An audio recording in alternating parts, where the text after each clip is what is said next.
কি ব্যাপার এমপি সাহেব, আমার এখানে কিসের জন্য আগমন? কদম আলী মস্তান ভাই। ওই হৌরের পো,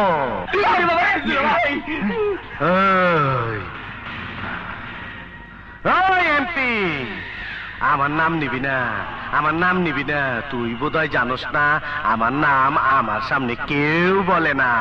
মিয়া ভাই, আমার ভুল হয়ে গেছে। আমি জানতাম না বলে আপনার নাম নিয়েছি।